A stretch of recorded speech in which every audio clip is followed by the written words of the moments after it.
Hey, I'm Tim McMahon, and welcome to 41 Nosh, the podcast. We are on location today. This is the first episode of 41 Nosh, the podcast, so our inaugural guest, Katie Pettee, and we are at the Federal Inn. You own this bed and breakfast in Maumee, right? Yes. So a little backstory. I bought the house in June of 21 and renovated the house for about a year. So I got to wear many hats in the process. Yeah. And then opened shop in July of 22 and have been owning and operating a business since then.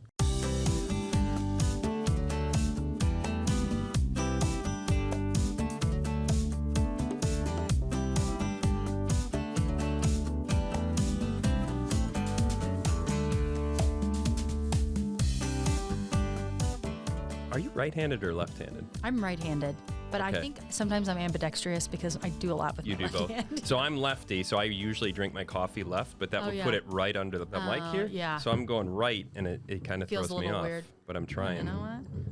So have you ever been on a podcast before? I've never been on a podcast. But you like them, you like the sound Love and everything like podcasts, that. yeah. Like if we drink our coffee and like, Do a little slurp. oh wow, that sounded like a dog snoring. And we have your dog here. Yeah, George Bailey. You can't see him. He's asleep. Oh, he just woke up. He heard his name. He's being summoned. Yeah. So we're on your patio right now of Yeah. the bed and breakfast, innkeeper, proprietor. This is a great location on East Wayne Street. Are you? You're from Maumee, right? I am. Okay. So what I tell people is because Uptown Maumee has a lot of history, a lot of families have been here for years. I grew up in the Holland side of Maumee. So I grew up over by McQueen's Apple Orchard. So I didn't really know about the history of this part of Maumee per se growing up here. So I did grow up here, but I didn't know about all the famous families to the Maumee area, at least. That's what I tell people. So. Yeah. And now you're one of those famous families. You know, right? I hope so. I hope the name Pettee, resonates with people here. Yeah, absolutely. So we won't get too much into your backstory, but you Sure. lived here. You went away for a long time, California, right? Did you go to New York too? I was supposed to go to New York. I was living in SoCal, was going to move to New York in April of 2020. Gotcha. We all know what happened there. We all know we Yeah. don't need to rehash that. we won't go there. But you found your way back here, and you I did. found this spot. This is an old historic home. Is that where the name comes from, the Federal Inn? So the Federal Inn, I kind of got the idea to call it the Federal Inn because of the architectural style of the house. So the Federal style was sort of rebellious of that nature because that architectural style emerged after essentially the U.S. won its independence. Yeah. And so they wanted to have an architectural style that was custom to them. And so it's sort of a note to that time period and being a little bit rebellious. So I kind of wanted to pull that back in. There's 3 rooms upstairs. 3 rooms upstairs. Each of the rooms are named after people who have lived in the house. What are the personalities that you give to each room? And I guess what are some of your characteristics that you have put into this home? I mean, you're what, like, you go to a lot of like real estate Estate sales. estate sales. Yeah, I can think of it. Yeah. And you kind of like pick things that fit the rooms and also your personal taste and things. Well, the funny thing about owning an old home is I think everybody expects you to keep it super period, where all the furniture and everything should match the time period in which the house was built. And if that was the case, the kitchen would be in the living room and I'd be cooking over the mantle. But I wanted each of the rooms to feel like the personalities of the people that they're named after. But then I wanted to add my own little touches with, adding some quirkier colors or finding furniture and, giving it a bit of a makeover or painting it or putting things that you wouldn't see would match and making them work together. A really big part of my life and what I try and do is a sustainability factor. And Yeah. while renovating the house during the pandemic, I couldn't buy new furniture because everything was backlogged and also really expensive. And so I wanted that storytelling element to also translate to the furnishings and how the house was styled. So each of the rooms upstairs pay homage to those people, but have a little bit of a Katie twist to it. So, like for instance, the Lawton Lair upstairs, that's named after General Henry Ware Lawton. This was his boyhood home. Yeah. And so the whole room, I wanted it to feel primitive because he grew up here in the 1840s. And, you think life was a lot simpler back then. So I wanted it to kind of pay homage, but also feel kind of like his teenage bedroom. So there's some, books up there that are from Spanish-American War, which he fought in, and there's Victorian hand weights that are 2 pounds that are made out of wood, and there's an army chest under the bed, and so I wanted to add those elements still, even though they're not authentic to his life, but make it feel like his room. The boyhood rooms are a lot different in that time period than now, where you'd have movie posters and video games and things of that nature. So it's a lot more, historic. More from my chat with Katie when we return.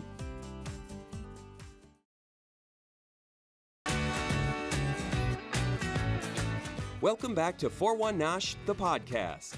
I'm chatting with Katie Pettee, owner of the Federal Inn Bed and Breakfast in Maumee. I think the biggest selling point to this house was not only the history, but the neighborhood and the layout of this street. So, guests, when they stay at a B&B, I think they look for a few different things, where it's like the walkability factor or an outdoor factor. This screened-in porch was a huge selling point to the house. And the former owners, Bill and Freddie, this was their prized possession of the house. This was, I think, one of the hardest things for them to let go of. So in being out here, it's a 3-season porch. You can enjoy it up until maybe the early days of winter, early days of spring.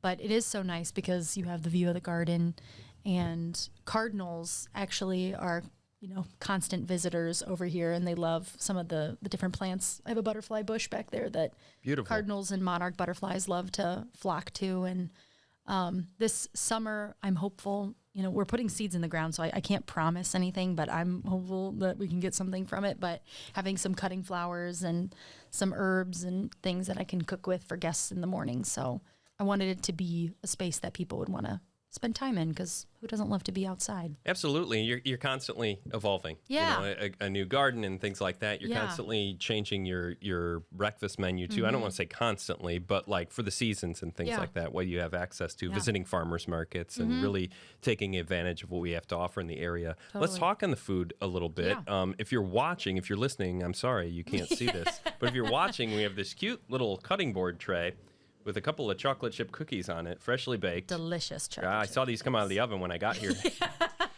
And can guests have access to these? Like, is this something that would be in their room waiting for them? Yeah, so I like, the whole thing about coming to the inn, it's an immersive experience. So I like from the second that guests arrive that they have the aroma of chocolate chip cookies being baked. I'm not a grandma, but I like the idea of showing up to grandma's house and having some cookies coming straight out of the oven. So the chocolate chip cookie idea kind of came from early on. I had some guests checking in. Their flights were delayed. They were going to get in really late. I don't think they ended up checking in until like close to 1 a.m. And I knew that they'd been traveling all day. And while dinner probably was not an option for them, at 1 a.m, I thought I'll make them some cookies and have it waiting in their room for them, because eating airplane food or airport food all day. And so they said the next morning that they loved that little touch. And so I just started doing it since then. And I call it the cookie psychology, because oftentimes when people travel, they're grumpy. And when they arrive, they kind of want to, let's just get to the point. And then they get to their room and there's a warm cookie waiting for them up there.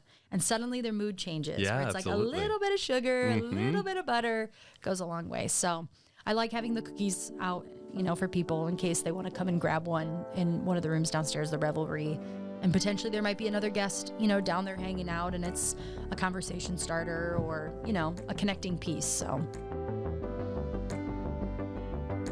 Before we get to the rest of the food, because you mentioned the rooms downstairs, and reminding me of this, is that it is very encouraging for people, strangers, to meet and talk here. There's no televisions. We have a chessboard sitting out. Is it a Victrola? A Victrola, Yeah, which is really cool. You played me some of the records. And those things, people, I think sometimes when you go to a B&B, not saying this is all B&Bs, but sometimes they can feel a little fragile, like you can't touch things or, pull things off shelves or look at books. And one of the biggest parts of the inn was I wanted it to feel playful. So I'm not a TV person myself, but I didn't want people to be locked into their rooms to a television. You come to stay at a home, it's like, go explore, go adventure, go have fun. Exactly. The most fun part of staying at an inn is you're not in a hotel and isolated. You get to meet other people and socialize. At least that's a perk of my job. I get to meet people all the time. Yeah, so you're constantly, I don't want to say you're constantly working, but in a way you are. I mean, you live here and you're always here. So that's part of when people stay at a place like this. Yeah. you're almost part of it. Yeah. Because they're gonna like Little review it. package deal. Yeah, they're gonna remember how it is. They're gonna remember your personality and how friendly you are to them. So that's very important that you have an open personality. And but you offer breakfast in the morning. We see quiche that you made today. Yes. Do you just experiment and you're like, hey, here's what I want to try today? Well, the thing about breakfast is, like, don't get me wrong, I love a greasy spoon situation. Yeah. Sunny side up eggs, a piece of toast, a little bit of bacon.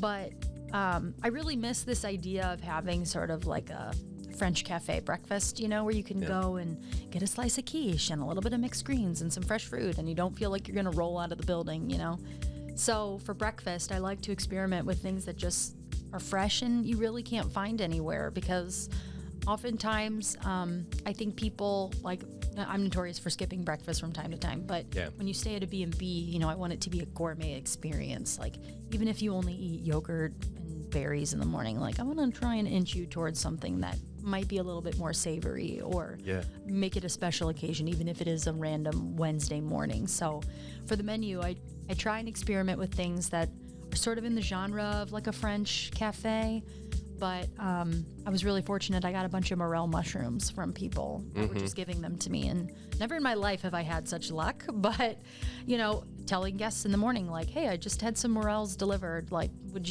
can I experiment with them for breakfast quiche? I have some sage in the garden, can I toss it? And people are most of the time really into it, like, kind of get to explore a little bit with breakfast items, and making some savory granola, or doing some like, sometimes people will just say, I want oatmeal, and I'm like, I'm gonna make sure that's the fanciest oatmeal, the best oatmeal you can have, best oatmeal that you can get, because I don't want to serve you just some instant oats with a little bit of boring oat milk or something. When it comes to breakfast, that's what I pride myself on. I can make oatmeal. Put strawberries and blueberries in there, and I have a little fun you can with make it bougie. or like an omelet or something. Time for another quick break. We'll be right back after this.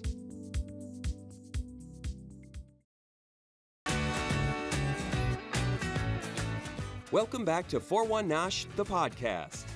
Let's wrap my chat with Katie at the Federal Inn. Touching more on food, you have events too. You have pop-up dinners, periodically. You do a lot with Chef Jacqueline with Soul Food Collective, right? Correct. Correct. I was going to say cut. Let's pick up there, but no, we're just going to keep going with the interview. Rolling.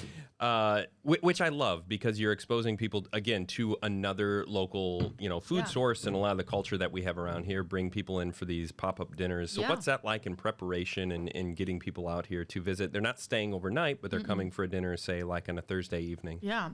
So the dinner party idea kind of came from when I lived out west, and I wanted to make friends, and I didn't know really how to do it outside of, like, going to a bar or like joining an intramural sport. And one of my favorite things to do ever is to share a meal with people. I think you learn a lot when you eat with somebody, Absolutely. You learn everything you need to know about a person, really. And if you're a picky eater, I don't want you here. No, I'm kidding. Yeah. But the dinner party idea was kind of you get to go to somebody's house and enjoy a dinner party. And dinner parties are kind of a dying art sometimes. That's what it feels like to me, where most of the time people go out to eat to a restaurant, but to have somebody in your home is like a sacred practice. You're opening your home up to somebody, you're curating a whole experience for them, you're gathering the candles and pulling out the napkins and making it a special event, even if it's on a Thursday night. Or it's kind of, it's an old-fashioned art that I want to bring back and share the importance of what it's like to eat dinner with other people. So the dinner parties for us here, for Jacqueline and I doing the pop-ups right now, is not only an opportunity for her to showcase her food, since she's serving a community of people that otherwise can't eat out all the time. A lot of these people who come to our events have to eat vegan for health reasons, or they can't go to most restaurants, or vegan food at some restaurants is oftentimes like roasted vegetables with quinoa, or a salad, and it's like there's a whole world that I think Jacqueline can open people up to with vegan food. And so that's the whole point of it, is not only bringing people in to kind of relive this or bring back the magic of having a dinner party with friends, but you also get to try some funky food, and it's organic and fresh, and it's made just for this experience, and so it's like that magic at the dinner table can only be recreated with those people, and it's a special It's a special event, and it's something that I don't think we get to do very often. I agree. People get lost in business and jobs and family and stuff like that. So yeah, in everyday life. And that's one of the reasons I wanted to kind of do the podcast was I was noticing when I go to restaurants, I talk to the chefs and the restaurant owners, and we really just have a conversation. We end up not even talking about the food. It's there, or like we have the coffee here. Yeah. Even before we started rolling, we talked a while about like, we could do a quick plug of the coffee that we have here. It's Titke's Coffee, correct? Yeah, Titke's So beans. local to the area. Anybody that's from this area, they know the name.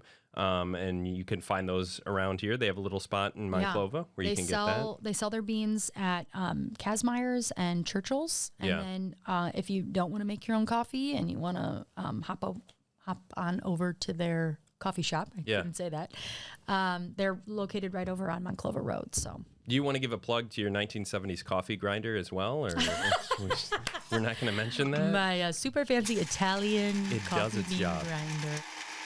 We're kind of like at our time here, but I do want to wrap up with just some like quick fire questions here. Sure. And I hope this doesn't drive away people visiting here. But you mentioned before we started rolling here, one of your favorite podcasts is called Spooked. Yes. About ghost stories. So if they're out here and they happen to see this, you're getting a free plug right now. Yeah.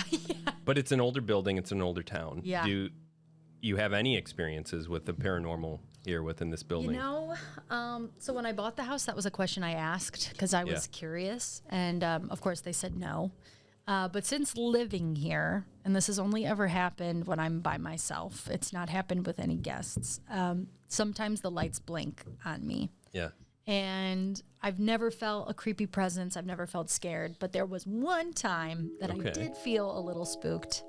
And in a set of circumstances, I had talked with a psychic this past weekend. I was at an event where she was, and she said, "Do you have any questions for me?" And I said, "Who's blinking the lights in my house? I need to know, because sometimes it does feel like somebody else is in the room with me, and it's not a flicker. The lights don't flicker like there's something wrong with the wire. It's a blink." And she said, "It's a little boy from the 1800s who died in your house, and the reason why it's a blink is because he's blowing candles out, and the lights are mimicking that." And I'm like, "Really?" She goes, "He's just playing some jokes on you, and it's only you." I'm like, "Okay, well, at least I can tell guests that they won't be creeped out, that it is just me." But that's the only thing. Okay. But I have heard of other ghost stories about other homes in the area, and the river is actually a really big hotspot for ghost hunters. Okay. Especially when you go down to Riverside Cemetery. That's along by Sidecut. Yeah. That's a big paranormal activity space. So this would be a good place if people are coming into town in the fall around Halloween. Yeah. They could stay here and then they can visit all those spots. And there's paranormal tours too that people do around here. Yeah, Waterville absolutely. has them. Okay. I don't know if I don't think Maumee has any, but any of the haunted buildings all around Toledo do too. That's just a wealth of information they get from you when they stay here. Yeah, You know, scare any their little pants things, off as soon as they walk right into the place. You want to be scared? I know where you can go. Ghost stories, delicious food, Yeah. you know, and a great place It runs to stay. the gamut. Yeah, a little bit of everything. Yeah. Thank you for doing this. I really appreciate it. This was awesome. And if you're looking to book a stay here, because you do a lot of like staycations, people from the area might want to stay here. If they're coming in town for a wedding, you have relatives coming in, give this place a look. Yeah. Thefederalinn.com. Thefederalbnb.com. Federal B&B or NB? BNB. NB. We abbreviated it. Federalbnb.com. Yes. What are you on Instagram, Facebook? At the Federal Inn on Instagram and Facebook. Okay. And you do a really good job of social media. Thank you. It's a lot of fun. Yeah. But it's also a little bit of pressure, You want things to be just right, but Absolutely. your storytelling, every facet of a business is storytelling, so that's what Instagram is. Exactly. It's all branding, and you do a great job of it. Thank you for, sitting here, and, you can have that other cookie. I didn't take a bite out of that one. I just broke it off. Bite. That's the whole experience. I did. I took a little bit. Let me eat some more. Well, it's freshly baked. I don't know if the camera can zoom in, but you have to see the cross section as soon as you take a bite. Look at that. The chocolate. Oh, I thought that was going right in your coffee. Mm-hmm. That probably wouldn't be the worst thing ever, but the chocolate's still melty. Tasty. This is what we strive for. We have a lot of caffeine in us right now, so that's why we're talking a lot. We'll wrap it up there. So thanks for joining us. Well, cheers to you. Cheers. Thank you again. I almost said 4-1 Nosh. And cut.